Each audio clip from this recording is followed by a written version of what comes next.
Praise the lord. ప్రియులారా, ఉదయకాల సమయంలో దీని వాక్యాన్ని చదువుకుందాం. సామెతల గ్రంథము 14వ అధ్యాయము 26వ వచనం. ప్రొవర్బ్స్ 14:26. యెహోవా యందు భయభక్తులు కలిగియుండుట బహుధైర్యం పుట్టించును. In the fear of the lord is strong confidence, and his children shall have a place of refuge. యేసు ప్రభువు యొక్క శ్రేష్టమైన నామములో ప్రియులారా, మీ అందరికీ శుభములు తెలియజేస్తున్నాను. మరి ఇక నూతన ఉదయకాల సమయాన్ని నేను కూడా మీతో కలిసి ప్రభువునందు ఆనందించడానికి దేవుడు నాకు ఇచ్చినటువంటి ఈ నూతన జీవితాన్ని బట్టి, మరొక దినాన్ని బట్టి మొట్టమొదటిగా దేవునికి కృతజ్ఞతాస్తుతులు చెల్లిస్తున్నాను. మనందరం కూడా ఇలాంటి అనుభవంలోనికి రావాలి. అప్పుడే మనము మన కుటుంబాలు ప్రియులారా దేవునిలో వర్ధిల్లుతాయి. మరొకసారి దేవుని యొక్క వాగ్దానాన్ని జ్ఞాపకం చేసుకుందాం. యెహోవా యందు భయభక్తులు కలిగి ఉండుట అది బహుధైర్యం పుట్టిస్తుంది అనే వాక్యం సెలవిస్తుంది. ప్రియులారా, చాలాసార్లు ఈ వాక్యం చదువుకున్నాం. అయినా ఒక ప్రత్యేకమైన రీతిలో దేవుడు మనతో మాట్లాడాలని ఆశపడుతున్నాడు. ఎందుకంటే దేవుని వాక్యం సజీవమైనది. అది ఎన్నిసార్లు చదివినా కూడా నూతనముగా మనతో మాట్లాడుతుంది. నా ప్రియ సహోదరి, ఉదయకాల సమయంలో ఈ లోతైన సత్యాన్ని గుర్తించినట్లయితే ఎంత దీవెనకరమైనటువంటి జీవితమో మనము మన కుటుంబాలు కలిగి ఉంటాం. పిల్లరా, కుటుంబాల్లో ప్రార్థించే పిల్లలుంటే ఆ కుటుంబానికి ఎంత ఆశీర్వాదం అండి. ప్రార్థించేటువంటి తల్లిదండ్రులుంటే ఆ కుటుంబానికి ఎంత దీవెన.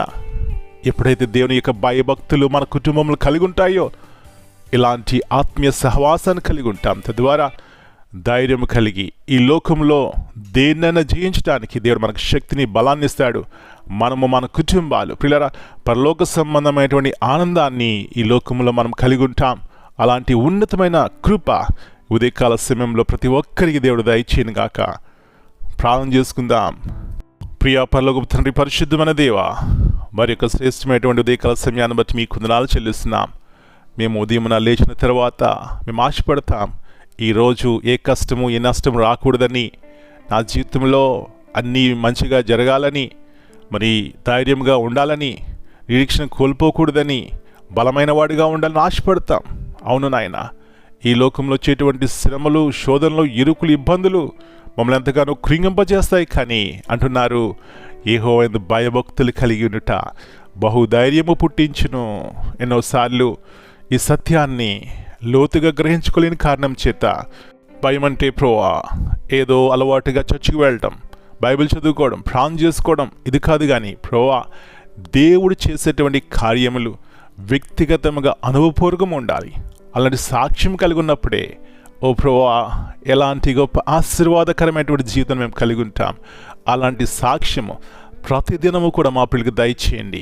అలాంటి భయభక్తులు కలిగినటువంటి సమాధానంతో కూడినటువంటి జీవితంలో మా కుటుంబాల్లో దయచేయమని మనం మీ చేతికి అప్పగించుకుంటూ ఈ దినమంతా మీరు కింద భద్రపరచండి. ప్రతి వ్యాధి, కీడు, అపాయం నుంచి మా పిల్లలను రక్షించండి. మీరే మమ్మల్ని నడిపించమని, మీ సహాయం మాకు దయచేయమని యేసయ్య అతి పరిశుద్ధమైన నామమును బట్టి ప్రార్థన చేస్తున్నాను తండ్రి. Amen. God bless you all.